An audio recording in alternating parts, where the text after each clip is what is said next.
नमस्कार, मी जागृती नेहरू। आपल्याला माहितीच असेल, महाराष्ट्र सोसायटी वेलफेअर असोसिएशन ही एक NGO असून या संस्थेमार्फत गृहनिर्माण संस्थेतील सभासदांना व सदस्यांना वेळोवेळी वेगवेगळ्या माध्यमातून मार्गदर्शन केले जाते। त्याचाच एक भाग म्हणून या संस्थेतर्फे मेस्वान न्यूज नावाचे चॅनल हे यूट्यूबवर चालवले जाते। याला मिळालेल्या भरघोस प्रतिसादामुळे आम्ही एक नवीन कार्यक्रम सुरू करत आहोत। त्या कार्यक्रमाचे नाव आहे सरळ प्रश्न।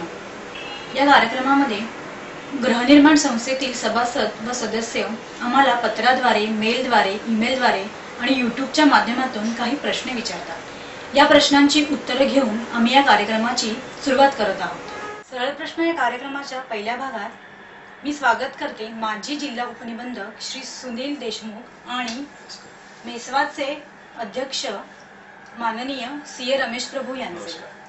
माझा पहिला प्रश्न देशमुख सर तुम्हाला असा आहे की सोसायटीचं रजिस्ट्रेशन कसं करायचं आणि त्यासाठी कोणते डॉक्युमेंट लागतील? ज्यावेळी एखादा बिल्डर एखादी इमारत बांधतो आणि त्याच्या गाळ्यांची विक्री ही वेगवेगळ्या लोकांना करतो, त्यावेळी मोफाच्या तरतुदीप्रमाणे ज्यावेळी एक ठराविक पर्सेंटेजमध्ये गाळे हे विकले गेल्यानंतर, म्हणजे साधारण ते 60% खात्याच्या परिपत्रकाप्रमाणे आहे, हे गाळे विकले गेल्यानंतर त्याची सहकारी संस्था किंवा कंपनी किंवा अपार्टमेंट ऍक्ट खाली असोसिएशन नोंदणी करून देण्याची जबाबदारी, 4 महिन्याच्या आत नोंदणी करून देण्याची जबाबदारी ही त्या बिल्डरची किंवा त्याला आपण प्रवर्तक म्हणतो, मोफा ऍक्ट प्रमाणे त्याला प्रवर्तक म्हटलं जातं, त्या प्रवर्तकाची असते।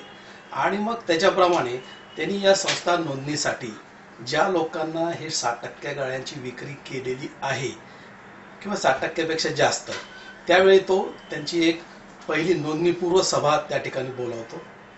त्या नोंदणीपूर्व सभेमध्ये एका मुख्य प्रवर्तकाची निवड केली जाते। मग याशिवाय बाकीचे जे सभासद जे त्या ठिकाणी जे गाळेधारक त्या ठिकाणी जॉईन होतात त्यांना आपण प्रवर्तक म्हणतो। तर हे जे मुख्य प्रवर्तक आणि हे प्रवर्तक जे आहेत ते मुख्य प्रवर्तकाची निवड करतील। नोंदणी होईपर्यंत हा मुख्य प्रवर्तक या संस्थेचं काम बघेल। त्यावेळी या सभेमध्ये कोणत्या बँकेत खातं उघडायचं आहे, त्यानंतर संस्थेची उद्दिष्ट काय राहतील, संस्थेचं कार्यक्षेत्र काय राहील, संस्थेमध्ये नोंदणी प्रकारावर सह्या करण्याचे अधिकार कुणाला दिले जातील, अशा प्रकारचे ठराव त्या ठिकाणी केले जातात। आणि मग या नोंदणी इतिवृत्ताची प्रत आणि एक करारनामा जो बिल्डरनी त्या खरीददारावर केलेला असतो, त्या करारनाम्याची एक प्रत आणि या इतिवृत्ताची प्रत ही अर्जासह ही निबंधकाकडे दिली जाते। मग निबंधक त्याला नाव राखून ठेवण्याची परवानगी दिली जाईल आणि त्या ठिकाणी त्या ठरावामध्ये संस्थेची नावं कोणती कोणती राहतील, एक नाव ते सुचवतील, याच्याशिवाय पर्यायी 3 नावं सुचवले जातील। कारण त्या नावाची संस्था जर ऑलरेडी नोंदणी झालेली असेल तर त्यांना दुसरं नाव दिलं जाईल। त्याप्रमाणे 3 पर्यायी नावं सुद्धा ते त्या ठिकाणी देतील आणि हे प्रकरण निबंधकाकडे दिल्यानंतर त्या मुख्य प्रवर्तकाला नाव राखून ठेवण्याची परवानगी आणि त्याच्या जवळच्या बँकेच्या शाखेत, सर्वसाधारणपणे जिल्हा मध्यवर्ती सहकारी बँक किंवा राज्य सहकारी बँकेची शाखा त्या भागामध्ये जिथे असेल तिथे खातं उघडण्याची परवानगी दिली जाते। मग हे खातं उघडण्याची परवानगी दिल्यानंतर त्यामध्ये नमूद केलेलं असतं की 3 महिन्याच्या आत त्यांनी संपूर्ण नोंदणी प्रस्ताव निबंधकाकडे सादर करायचा आहे। मग हा निबंधकाकडे नोंदणी प्रस्ताव सादर करण्यापूर्वी आता त्यांनी जे बँकेत खातं उघडलेलं आहे तेव्हा प्रत्येक सभासदाचे 500 रुपयाप्रमाणे भाग, त्याची 100 रुपयाची एंट्रन्स फी ही जमा करून ती त्या बँकेच्या खात्यामध्ये जमा करायची आहे। आणि मग नोंदणी प्रकरण पूर्णपणे तयार करायचं। नोंदणी प्रकरणामध्ये काय काय येईल तर अ फॉर्म येतो। या ए फॉर्ममध्ये साधारणपणे त्या गाळेधारकाची संपूर्ण माहिती असते, त्याचं नाव, त्याचा पत्ता, त्याचं वय, त्यांनी भागासाठी भरलेली रक्कम, त्यांनी एंट्रन्स फी म्हणून भरलेली रक्कम आणि त्याची सही, अशा प्रकारे हा ए फॉर्म जो आहे याच्या 4 प्रती। त्याच्यात लागूनच एक बी फॉर्म असतो ज्याच्यामध्ये त्या प्रॉपर्टीचे डिटेल्स असतात, त्याचा प्रॉपर्टीचा सर्वे नंबर वगैरे काय आहे, त्याचा एरिया किती आहे, किती गाळे त्याच्यामध्ये, किती फ्लॅट्स त्याच्यामध्ये बांधलेले आहेत, त्याच्यापैकी कितीची विक्री झालेली आहे, ही त्या बी फॉर्ममध्ये माहिती त्या ठिकाणी येते। सी फॉर्ममध्ये पुन्हा ही गाळेधारकांचीच माहिती असते, त्या गाळ्याची किंमत किती, त्याचं नाव पुन्हा त्याच्यामध्ये येतं।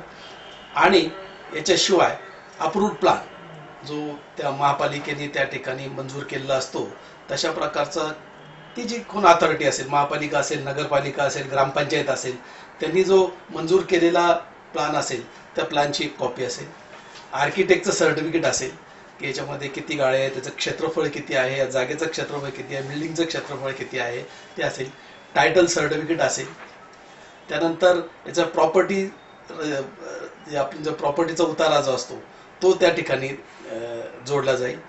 त्यानंतर एक योजना असते, संस्था कशी चालेल याची एक योजना त्या ठिकाणी जोडली जाईल. बँक बॅलन्स सर्टिफिकेट, बँकेत जे पैसे जमा केलेले आहेत त्याचं एक बँक बॅलन्स सर्टिफिकेट जे आहे ते त्या नोंदणी प्रकरणासोबत जोडलं जाईल. आणि उपविधीच्या 4 प्रती, ज्या संस्थेने, प्रत्येक संस्थेने त्याचे उपविधी किंवा आपण बायलॉज म्हणतो त्याच्या 4 प्रती ज्या आहेत त्या त्याला जोडल्या जातील. या उपविधीमध्ये या जे प्रवर्तक त्या ठिकाणी जॉईन होत आहेत, ज्यांनी गाडी खरेदी केलेली आहेत आणि ज्यांनी प्रकरणावरती सह्या केलेल्या आहेत त्यांच्या सुद्धा सह्या आणि नावं ही उपविधीमध्ये येतील. आणि उपविधीमध्ये काय, त्या संस्थेची पुढची ती घटना राहणार आहे. तर अशा प्रकारे हे सर्व, आणि एक मुख्य प्रवर्तकाचा ॲफिडेव्हिट वाय फॉर्ममध्ये, झेड फॉर्ममध्ये त्या बिल्डरचं ॲफिडेव्हिट, या सगळ्या ॲफिडेव्हिट जोडून आणि हे सगळे कागदपत्र जोडून हा संपूर्ण नोंदणी प्रस्ताव हा निबंधकाकडे दाखल केला जाईल.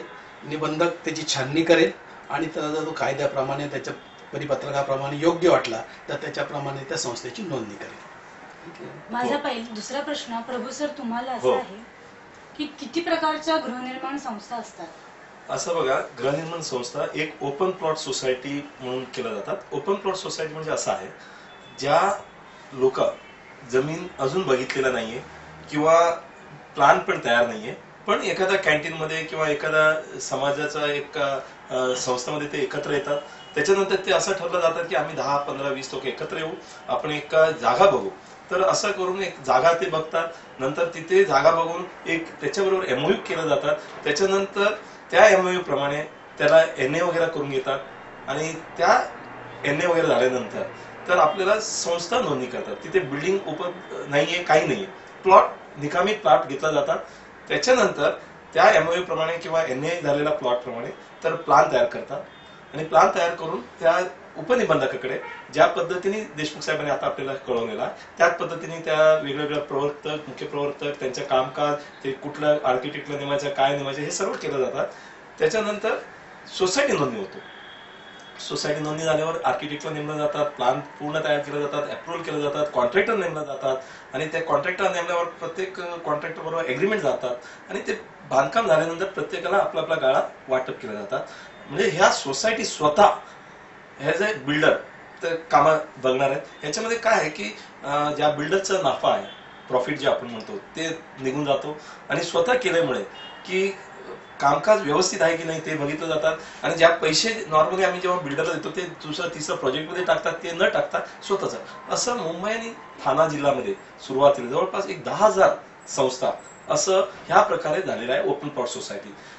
दुसरं open plot society bungalow type पण असतो, जिथे बंगलो टाईप म्हणजे एखादा मोठा जागा घेतला जातात, त्याला प्लॉटिंग केलं जातात. प्लॉटिंग करून 200 प्लॉट, 300 प्लॉट, 20 प्लॉट, 50 प्लॉट आणि प्लॉट लोकांना दिला जातात. आणि प्लॉट दिल्यानंतर त्या पर्टिक्युलर प्लॉटला लीज दिला जातात. आणि प्रत्येक माणूस आपल्या आपल्या पद्धतीने बंगलो बांधला जातात. आणि कॉमन एम्युनिटीज जे आहेत ते सोसायटी बघतात. असं प्रकारचं 2 प्रकारचं ओपन प्लॉट सोसायटी, एक बंगलो टाईप आहे किंवा एखादा इमारत बांधण्यासाठी सुद्धा. दुसरं आहे की वेगवेगळं प्राधिकरण आपल्याला वेगवेगळ्या संस्था निर्माण करून देतात. जसं की आता आपल्याला माहिती आहे की SRA स्लम, तर तिथे वेगळ्या प्रकारचे एक उपनिबंधक किंवा सहनिबंधक, सहाय्यक निबंधक अशा पद्धतीने पोस्ट आहे. तिथे त्याच्याकडून त्या एरियाप्रमाणे त्याचं ज्या प्लॉट SRA मार्फत डेव्हलप झालेला आहे तर SRA रजिस्टरकडे जाऊन आपण करून घेता येईल. त्याला आपण SRA सोसायटी म्हणतो. त्याच पद्धतीने स्लमचं सोसायटी म्हणतो. आणि त्याच्यामध्ये सुद्धा सेल्फ पोर्शन असतात. असं नाही की ज्या लोक तिथे स्लम आहेत त्यांना तर सोसायटी होतोय, आणि ज्या विक्री होतात, ज्या बघा एखाद्या SRA मध्ये कसं असतो की स्लम मध्ये असतात, तिथे ज्या बिल्डर जेवढं बांधकाम करून देतात तेवढंच बांधकाम त्यांनी बांधून दुसरं ओपन मार्केटमध्ये विकू शकतात. त्याला आपण म्हणतो सेल. आणि ज्या SRA ला जातात स्लम वाल्याला त्याला आपण म्हणतो रिहॅब पोर्शन आणि स्लम. तर ह्या दोघांचं सोसायटी नोंदणी त्याच सहाय्यक निबंधक किंवा सहनिबंधक ज्या SRA मध्ये आहेत त्यांच्या मार्फत केल्या जातात. आणि सर्व प्रक्रिया सेम आहे. दुसरं जे आहे माडा एक प्राधिकरण आहे. माडा सुद्धा 57 कॉलनी ज्या पूर्वी 1976ला ज्या ULC कायदा आला तर त्याप्रमाणे वेगवेगळ्या जागा घेऊन त्या वेगवेगळ्या अफोर्डेबल घर बांधून दिलेलं आहे गरीब लोकांना, low income group, MIG, HIG वगैरे त्यांच्या सोसायटी त्या वेगळा एक रजिस्टर आहे. त्यातमध्ये आता आपल्याला माहिती आहे की इथे मुंबईमध्ये आणि ठाणा वगैरे जे आहे MMR रिजन तिथे MMRD आहे. ते वेगवेगळे प्रोजेक्ट घेतात म्हणजे रोड, ब्रिजेस हे ते. तर तिथे त्यांना प्रोजेक्ट अफेक्टेड जेव्हा आपण एखादा प्रोजेक्ट घेतो रोड वाइंडिंग वगैरे आणि तिथे लोकांचा प्रोजेक्ट अफेक्टेड लोक असतात तर प्रोजेक्ट अफेक्ट लोकांना आपण घर द्यायचं असतो तर ते MMRDचा प्रोजेक्ट अफेक्ट लोकांसाठी घर देण्यासाठी MMRDचा एक वेगळा रजिस्टर आहे. त्याच पद्धतीने जसं आपण हे म्हणतो की हाऊसिंग बोर्डचं आहे आणि आपला SRAचा आहे, MMRDचा आहे आणि दुसरं ज्या कलेक्टरचा जागा आहे पण त्यांचा कलेक्टरचा आणि ओपन प्लॉट ज्या आपला खाजगी असतो ते वेगळं रजिस्टर आहे. आणि हे ज्या रजिस्टर असतात ते वेगवेगळ्या वॉर्ड वाईज किंवा तालुका वाईज आहे. जेवढा तालुका आहे त्या एक तालुका आहे. मुंबईमध्ये ज्या रजिस्टरचा कार्यशाळा आहे म्हणजे कार्यक्षेत्र आहे ते वॉर्ड वाईज आहे. असं पण 24 वॉर्ड आहे, 24 वॉर्डचं 24 वेगवेगळं रजिस्टर असा नेमून झालेला आहे. असा प्रकार वेगवेगळ्या प्रकारचं सोसायटी नोंदणी केल्या जातात. तर ह्या आपल्याला एकच असतो की जेव्हा सोसायटी नोंदणी करायचं ह्या कुठल्या प्रकारचं सोसायटी आहे आणि त्या पद्धतीने आपल्याला त्या उपविधी घेऊन आणि त्या उद्देश वगैरे दाखवून तर प्रस्ताव त्या पर्टिक्युलर रजिस्टरकडे द्यावा लागतात. त्या संस्था नोंदणी करतात. आता प्रभू साहेबांनी याच्यावरती थोडस खुलासेवर आपल्याला सांगितलेलं आहे. तर कायद्याच्या मध्ये सुद्धा याची एक तरतूद आहे.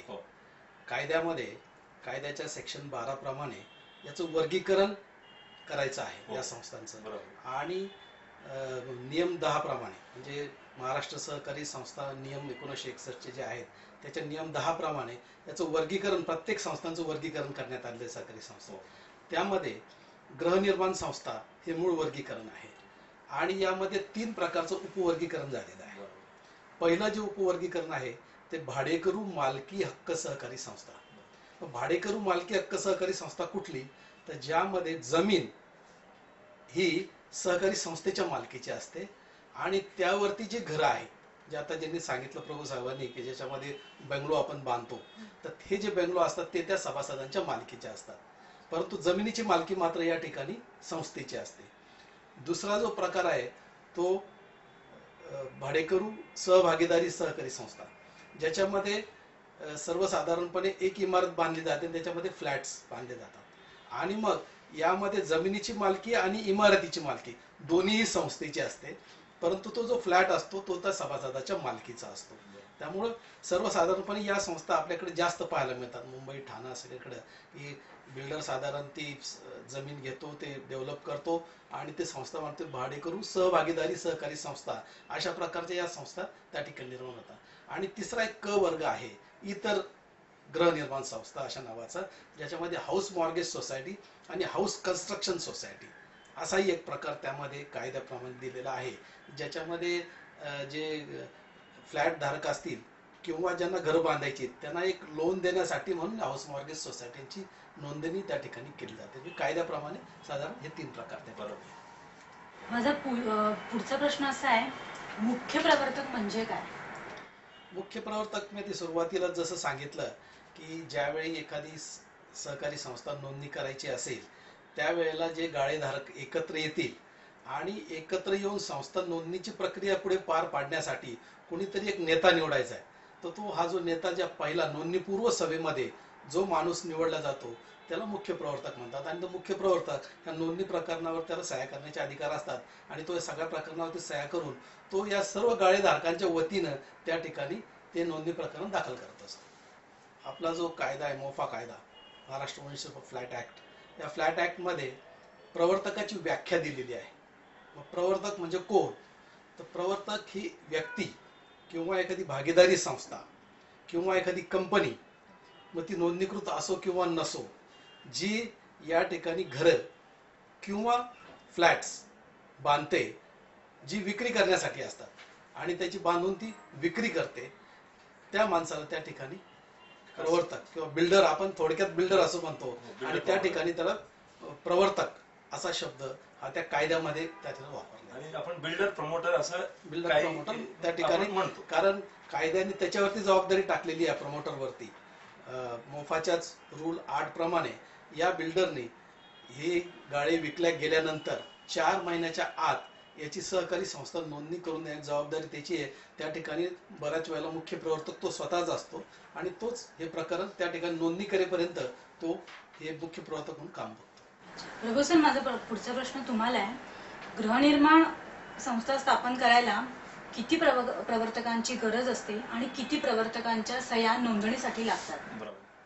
नॉर्मली असं आहे की एखादा बिल्डिंग विकासकाने बांधल्यावर आणि त्या ताबा द्यायला सुरू केल्यावर कमीत कमी 60% लोकांनी गाळा विकल्यावर हे असं एक परिपत्रक शासनाने काढलेलं आहे.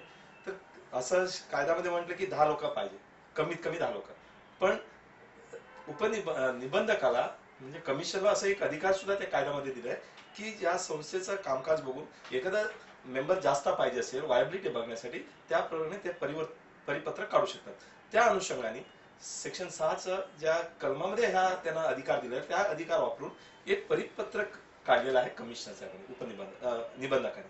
त्याच्यामध्ये त्यांनी असं म्हटलं की जिथे जिथे बिल्डर असा गाळा बांधतात तिथे कमीत कमी 60% विक्री झाला पाहिजे आणि त्या 60% लोकांनी विक्री झालेल्या लोकांनी त्या प्रपोजलमध्ये सामील झाला पाहिजे, म्हणजे जॉईन झाला पाहिजे.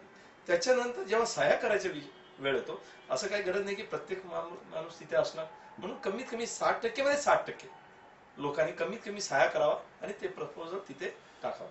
असं ओपन प्लॉट सोसायटी जे आपण म्हटलं बरोबर, जिथे लोक बिल्डिंग बांधलेलं आहे तिथे असं आहे की जेवढा गाळा आहे, समजा आता 20 गाळा होणार आहे तर 20 गाळा, जास्त सभासद पण नाही कमी पण नाही, तर 20 असेल तर 20 लोक पाहिजे, तर त्या सर्व लोकांनी जॉईन झाला पाहिजे.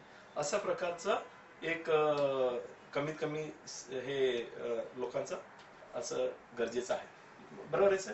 याच्यामध्ये अजून आपल्याला त्यामध्ये बरोबर आहे की 60% जे आहे, हो. 60% लोक म्हणजे गाळे हे विकले गेल्यानंतरच संस्था नोंदणीसाठी प्रस्ताव तयार करता येईल आणि या 60% लोक जे या प्रस्तावात त्यांची नावं आली पाहिजे आणि 60% किंवा त्यापेक्षा जास्त जी लोक या प्रस्तावात, समजा एक 100 लोकांचा एक प्रस्ताव आहे, एक 150 गाळ्यांचे हे आहे, परंतु 100 लोकांनी प्रस्ताव तयार केलेला आहे, तर अशा वेळेला या प्रस्तावामध्ये 100 लोकांपैकी 60 लोकांच्या जरी सह्या असल्या तरी सुद्धा नोंदणी त्या ठिकाणी संस्थेची होऊ शकते. काही सोसायटी बिल्डर मुद्दाम रजिस्टर करत नाही, त्या सोसायटीचे रजिस्ट्रेशनसाठी जाऊ शकतात का? हो, जाता येईल.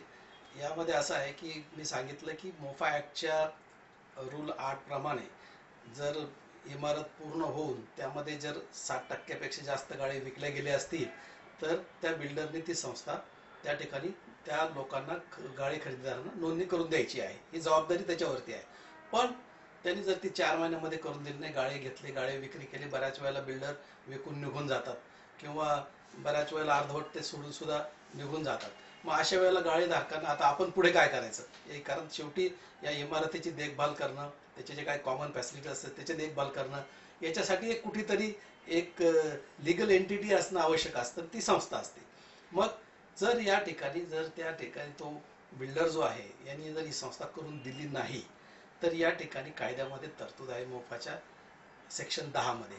या सेक्शन 10 मध्ये हे जे गाळेधारक आहेत हे गाळेधारक एकत्र येऊ शकतात त्या 4 महिन्याचा पिरियड संपल्यानंतर आणि हे बिल्डर असहकार्याचा प्रस्ताव हा संबंधित जिल्ह्याच्या जिल्हा उपनिबंधकाकडे दाखल करू शकतात.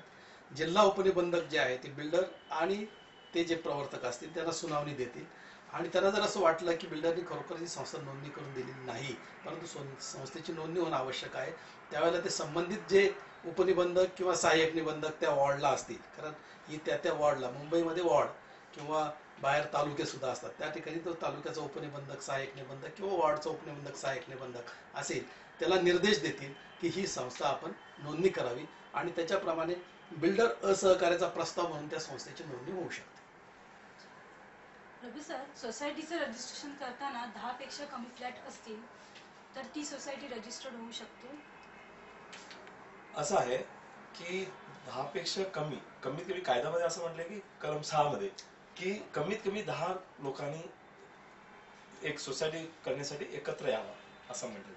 पण काही ठिकाणी आपण असं बघितलेलं आहे की लहान प्लॉट असतो, तर लहान प्लॉटमध्ये फक्त 6च फ्लॅट बसू शकतात, तर जास्त होऊ शकत नाही. म्हणजे एक प्रश्न असा उपस्थित झाला की हे सोसायटी नोंदणी होऊ शकतो की नाही 6 लोकांचं, आणि लोकांना गृहनिर्माण संस्थाच करायचं. म्हणून एक कायद्यामध्ये असं एक कलम आहे, महाराष्ट्र सहकार अधिनियम 1960चं 157 157चा कलम आहे. त्याच्यामध्ये शासनाला एक अधिकार दिलेला आहे की एखाद्या क्लास ऑफ सोसायटीला काही शर्त सुटी द्यायचं असेल, मला वगळायचं असेल, काही त्यांना करायचं ते देऊ शकतात.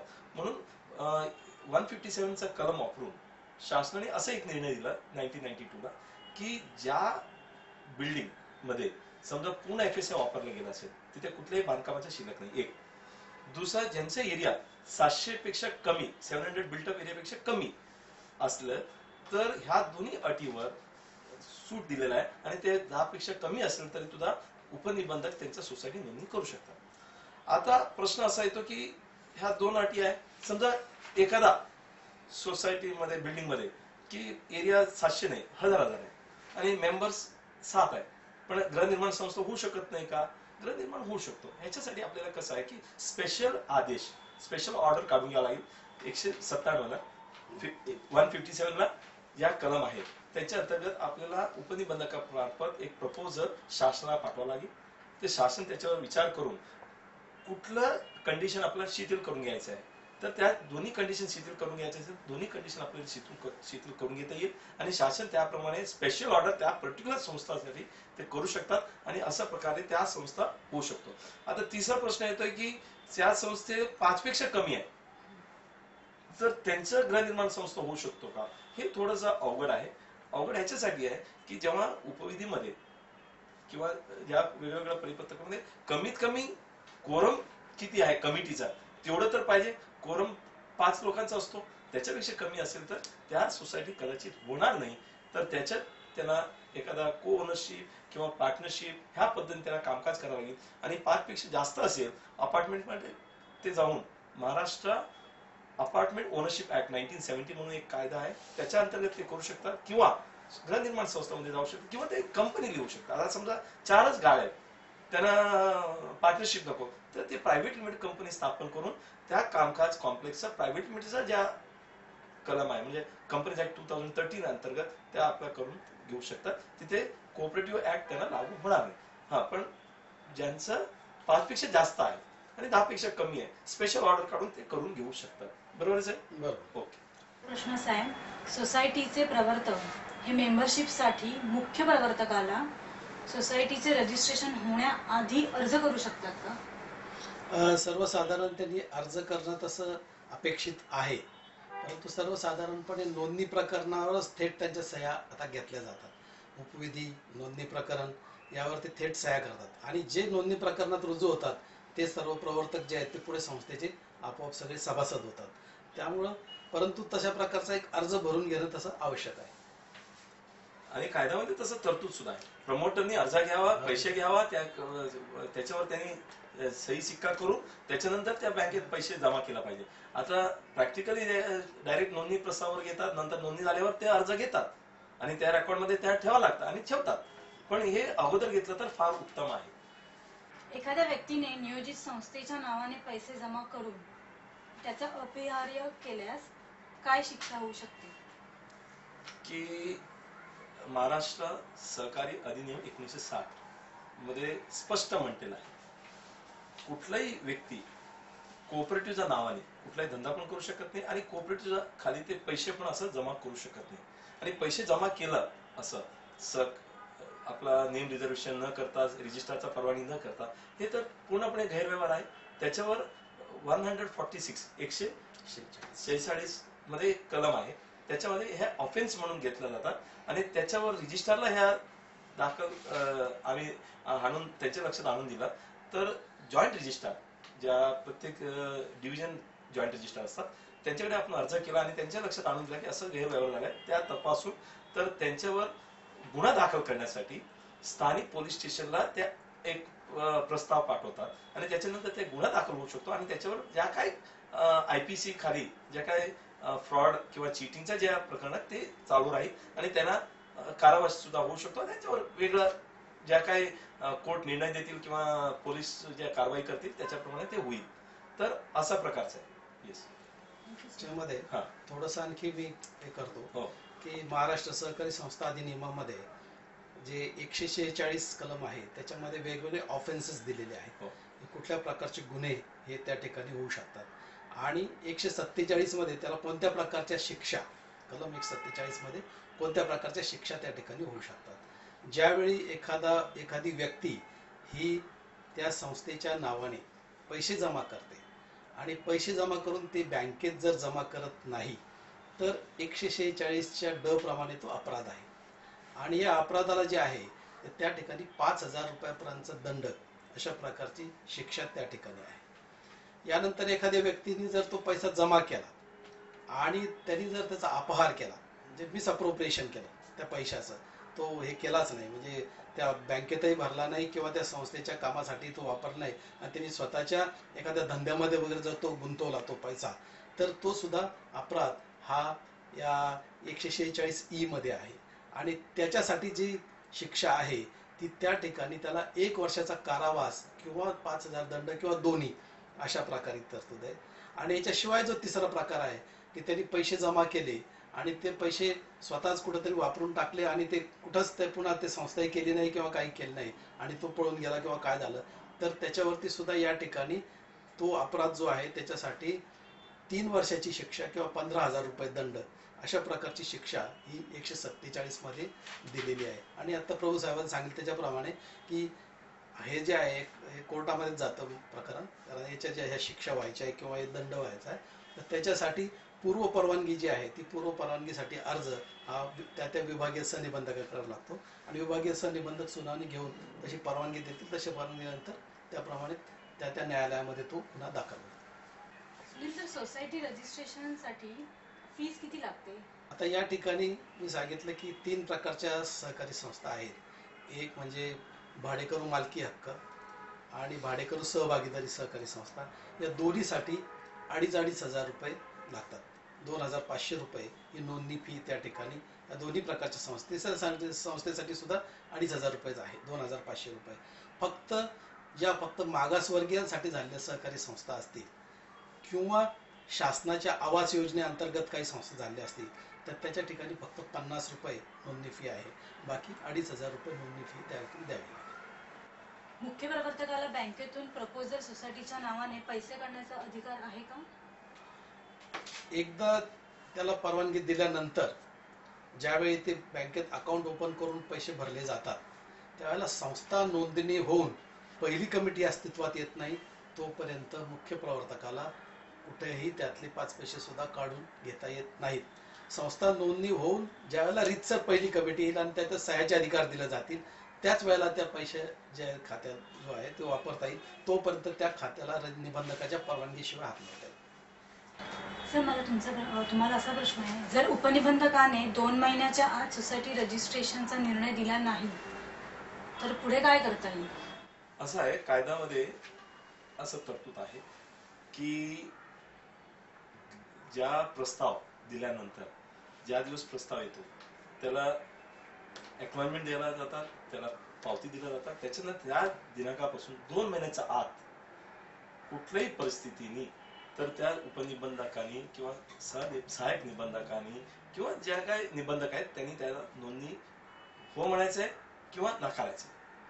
पण समजा त्यांना असं वाटत असतील की ह्या प्रकरणामध्ये काहीतरी अडचण आहे, जसं सपोज विंग वाईज सोसायटी आला, आता नवीन प्रकरण आलं की आपल्याला विंग वाईज सोसायटी करता येईल, एखादा मोठा कॉम्प्लेक्स आहे त्याच्यामध्ये, तर शासनाने असा परिपत्रक काढला की ह्या ज्या विंग वाईज सोसायटी आहे ह्या शासनाकडे पूर्वी जायचं होतं, तर आता त्यांनी म्हटलं की जिल्हा उपनिबंधकाचा तुम्ही परवानगी घेऊन विंग वाईज सोसायटी देऊ शकतात. त्याच्या काही अट आहे की आपला इंडिपेंडेंट एंट्रन्स पाहिजे, त्यांचं प्रॉपर्टी टॅक्स वेगळा असायला पाहिजे, हे सर्व आहे. तर ह्या जे प्रकरण आहे समजा काही कारणामुळे त्यांना वाटत असेल ह्या संस्था मला करता येत नाही, तर त्या आपला वरिष्ठ ज्या अधिकारी आहेत त्यांच्याकडे ओपिनियनसाठी 15 दिवसामध्ये त्यांनी पाठवला पाहिजे आणि तिथून ओपिनियन घेऊन तर त्यांनी कमीत कमी सोसायटी नोंदणी किंवा नाकारला पाहिजे. विंग वाईज सोसायटी असेल तर असं होतं. तिथे सुद्धा ज्या अधिकारी आहेत त्यांनी सुद्धा पुढच्या 2 महिन्यामध्ये, बरोबर साहेब, पुढच्या 2 महिन्यामध्ये त्यांनी निर्णय घेतला पाहिजे. एखादा संस्था पुढे पाठवलं. आता प्रश्न उपस्थित होतो की त्यांनी पुढे पाठवलेला नाहीये, 2 महिना निघून गेलेला आहे, तर आता सोसायटी सर्टिफिकेट पण नाहीये, काय करावं? तर अशा प्रकारे तेव्हा हे 2 महिन्याचा कालावधी संपल्यावर आणि कुठल्याही प्रकारचं चालणी केलं नाही, काही सांगितलं नाही, नाकारलेलं नाहीये आणि काही पुढे पण पाठवलेलं नाही, तर ह्या संस्था नोंदणी झाला असं गृहीत धरला जाईल. त्याला deem to have been registered. हे डीम टू हॅव रजिस्टर्ड झाल्यानंतर त्या ज्या प्रवर्तक किंवा मुख्य प्रवर्तक आहे त्यांनी त्या डेप्युटी रजिस्टरला कळवावा आणि त्याच पद्धतीने त्यांचं जे वरिष्ठ अधिकारी आहेत त्यांना पण कळवावा आणि कळून पुढच्या 15 दिवसामध्ये त्यांनी त्या संस्थेला नोंदणी झाल्या म्हणून सर्टिफिकेट देणं बंधनकारक होईल. असा प्रकारचा deem to have been registered असा प्रकारचा कलम आहे. आता गव्हर्नमेंटनी ज्या आता एक नवीन कायदा आलेला आहे, Maharashtra public service act, Maharashtra public service right to public service act 2015. त्याच्यामध्ये सुद्धा हे म्हटलेलं आहे की 2 महिन्याच्या आत ह्यांनी ह्याच्यावर निर्णय घ्यावा. त्याच्यात पण म्हटलंय कलम 9 जे आहे, बरोबर आहे, कलम 9 प्रमाणे त्याच्यात सुद्धा असं म्हटलेलं आहे, कलम 9 महाराष्ट्र सहकारी अधिनियम 1960 मध्ये सुद्धा म्हटलं की ज्या प्रस्ताव आले, हे कायदा आहे, कायद्यामध्ये हे तरतूद केलं की ह्या वेळेचं बंधन केलेलं आहे. म्हणून 2 महिन्याच्या आत केलं नसेल तर it will be deem to have been deem to have been registered आणि नंतर नोंदणी सर्टिफिकेट त्यांना द्यावं लागेल. येस, यामध्ये बरोबर आहे, त्यांनी सांगितलं तसंच आहे की नोंदणी प्रकरण आल्यानंतर जो संबंधित सहाय्यक निबंधक उपनिबंधक असेल त्यांनी 2 महिन्यात त्या प्रकरणावरती निर्णय घेणं बंधनकारक आहे. तो जर काही कारणाने घेऊ शकला नाही, आता जी काय कारणं सांगितली की ती विंग वाईज असेल किंवा त्यामध्ये काही दुसरी काही अडचणी निर्माण झाल्या असतील, तर अशा वेळेला 2 महिन्याचा कालावधी संपल्यानंतर 15 दिवसाच्या आत त्याच्यापेक्षा जो वरिष्ठ अधिकारी आहे तो जर उपनिबंधक किंवा सहाय्यक निबंधक असेल तर जिल्हा उपनिबंधक, तो जिल्हा उपनिबंधक असेल तर विभागीय सहनिबंधक, विभागीय सहनिबंधक असेल तर निबंधक, आणि जर निबंधक स्वतःच जर त्या ठिकाणी त्याच्याकडे प्रकरण आलेलं असेल का स्टेट लेवलची संस्था असेल तर निबंधकाकडे जाईल, तर राज्य शासनाकडे हा जो प्रस्ताव आहे त्यांनी तो 15 दिवसाच्या आत पाठवला पाहिजे. त्यांना सुद्धा बंधन आहे की त्यांनी 2 महिन्याच्या आत आल्यापासून त्याच्यावरती निर्णय देणं बंधनकारक आहे. या दोन्ही अथॉरिटीने जर ते 2-2 महिन्याचा पिरियड असा 4.5 महिन्याचा पिरियड झाला, काही निर्णय घेतला नाही, तर त्याच्यामध्ये ती टीम रजिस्ट्रेशन त्या सोसायटीचं झालेलं आहे असं समजण्यात येईल आणि त्याप्रमाणे त्याला दाखला दिला पाहिजे. प्रभू सर, माझा पुढचा प्रश्न तुम्हाला असा आहे, संस्था स्थापन करायचा मुख्य उद्देश काय आहे? कसं आहे की जोपर्यंत आपण एकत्र येत नाही, कुठलंही कामकाज कुठल्याही कायद्याच्या अंतर्गत आपण बांधली की होत नाही, तर कामामध्ये एक रेग्युलेशन येत नाही. म्हणजे कसं होतं की आपण एकत्र येऊ शकतो, कामकाज बघू शकतो, पण एखादा संस्था एखादा कायद्याचा अधिनियमाच्या खाली नोंदणी झाला तर अधिनियमाचा ज्या काय पालना आहे ते केलं जातात आणि त्यामुळे एक चांगला कामाचा व्यवस्थापन होऊ शकतो.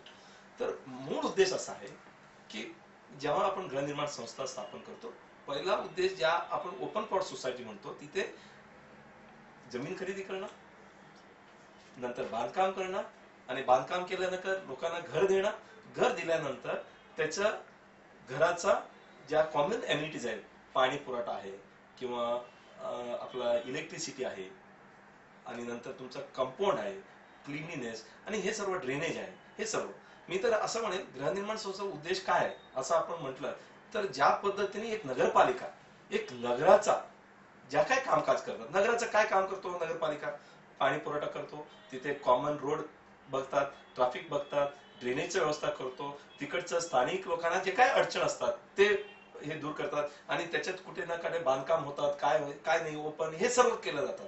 म्हणजे आणि त्याच्यानंतर ते निवडून देतात कोणाला, नगरसेवकला निवडून दिल्यावर त्याच्यात कामकाज होतात, पॉलिसी डिसिजन होतात, कमिशनर असतात, ह्या कामकाज केलं पाहिजे.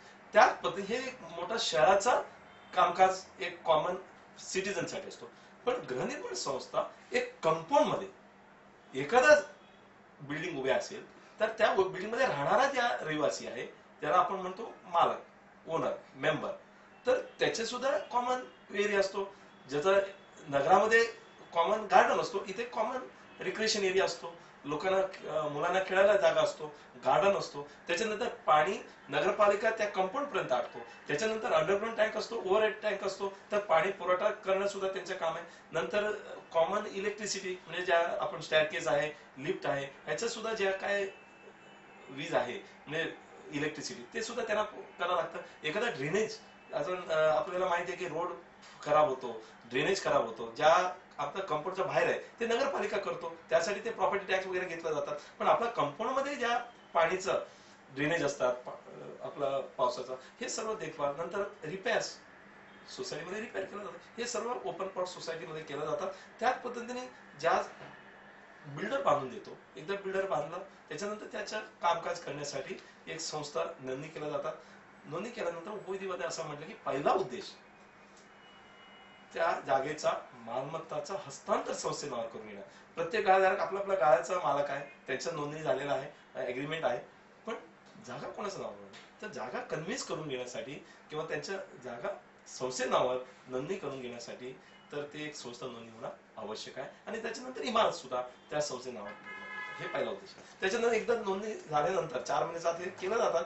त्याच्यानंतर आपला ज्या पद्धतीने मी सांगितलं पूर्ण देखभाल, कॉमन एम्युनिटीज, ड्रेनेज, हे ते, नंतर ह्या सर्व कामकाज करणं, रिपेअरिंग करणं, प्रॉपर्टी मेंटेन करणं, कॉमन एरियाचा ज्या काय सुविधा उपलब्ध करून देणं. आणि त्याच्यासाठी आपण म्हणतो की ते सर्व करायला पाहिजे, करायला पैसे पाहिजे, तर ते निधी उभारणं हे तिसरा उद्देश आहे. निधी उभारणं, निधी उभारणं, निधी कसं उभारायचं, कशा हेडवर करायचं, ऑफकोर्स जनरल बॉडीमध्ये ठराव करून ते घेतलं जातं. त्याच्यानंतर आपण एक कम्युनिटी म्हणून एकत्र आलेलो आहे, तर शेवटी आपण एक सोशल ॲनिमल म्हणतो. तर आपल्याला समाजाचा बांधिलकी पण म्हणजे एकमेकाला एक कम्युनिटी लिव्हिंग केलं पाहिजे. म्हणून तिथे 15 ऑगस्ट म्हणा, स्वातंत्र्याचा दिवस म्हणा, किंवा रिपब्लिक डे म्हणा, किंवा काही एक सोशल गॅदरिंग, ॲन्युअल डे म्हणा, असं काही स्पोर्ट्स म्हणा, असं काहीतरी त्या एक कामात सुद्धा त्याच्यामध्ये ते करू शकतात. आणि कुठलंही ज्या आपला सभासदांचा हितासाठी आहे ते सुद्धा तिथे करू शकतात. पण हे सर्व जनरल बॉडीमध्ये निर्णय घेतला पाहिजे. त्या पद्धतीने त्या उद्देशाने हे गृहनिर्माण संस्था स्थापन केली. एकदा निबंधकांनी संस्थेची नोंदणी केली की त्या नोंदणी बरोबर तो त्या नोंदणीचं प्रमाणपत्र आणि त्या अप्रूव्ड उपविधीची प्रत ही त्या मुख्य प्रवर्तकाला देतो. त्याच्याबरोबर एक मेमो एक देतो. त्यामध्ये निबंधकाच्याच कार्यालयातल्या एका कर्मचाऱ्याला त्या ठिकाणी पहिल्या सर्वसाधारण सभेला उपस्थित राहण्यासाठी म्हणून नियुक्त केलं जातं. मग हा जो नियुक्त केलेला अधिकारी आहे यांनी 3 महिन्याच्या आत जी आहे तर ती पहिली सभा ही जे प्रवर्तक आहेत, जे त्या नोंदणी प्रकारामध्ये सामील झालेले गाळेधारक आहेत, त्यांना आपण प्रवर्तक म्हणतो, या प्रवर्तकांची पहिली सभा ही त्या ठिकाणी 3 महिन्याच्या आत बोलावली जाते. या सभेमध्ये 1 वर्षासाठी एक हंगामी समिती नेमली जाते. कारण ह्या ज्या लोकशाही तत्वावर चालणाऱ्या संस्था आहेत त्यामध्ये निवडणुका वगैरे होणं आवश्यक असतं, परंतु सुरुवातीला एकदम निवडणूक वगैरे होऊ शकत नाही. म्हणून त्या ठिकाणी 1 वर्षासाठी हंगामी समिती नेमली जाते. त्या हंगामी समितीची नेमणूक करणं, नंतर बाहेरून कोणते निधी उभारायचे ते ठरवणं, तात्पुरते चार्जेस त्या ठिकाणी संस्थेला लिफ्ट असेल, लिफ्टचं मेंटेनन्स चार्जेस असेल, काही त्या ठिकाणी सुरक्षा रक्षक असतील त्यांचे पगार द्यायचे असतील, किंवा त्या ठिकाणी प्रॉपर्टी टॅक्स असेल, वॉटर टॅक्स असतील महापालिकेचे देणं, या सगळ्यासाठीचे जे काही तात्पुरते दर आहेत ते सुद्धा त्या सभेमध्ये निश्चित केले जातील. हे उपविधी स्वीकारलं जाईल. त्यानंतर त्याचंच एक फेडरल बॉडी असते. या ठिकाणी हाऊसिंग फेडरेशन यांची फेडरल बॉडी आहे, त्याचं सभासद होणे, हे सगळे जे ठराव आहेत हे या पहिल्या सभेमध्ये मंजूर केले जातील. आणि ही एकदा सभा झाली आणि त्यामध्ये तात्पुरती समितीची नियुक्ती झाली की मग या संस्थेचं कामकाज प्रत्यक्षात सुरू होईल. सरळ प्रश्न या टॉक शोच्या पहिल्या भागात आपण आलात आणि उत्तम मार्गदर्शन केले, म्हणून सर्वप्रथम मी सुनील सर आणि प्रभू सर यांचे मिसवा टीम तर्फे मनसोक्त आभार करते. पुढील भागात आम्ही असेच गृहनिर्माण संस्थेतील सदस्यांनी व सभासदांनी विचारलेले प्रश्न घेऊन येत आहोत आणि त्यांची उत्तरं त्या त्या क्षेत्रातील तज्ज्ञ मंडळी देतील.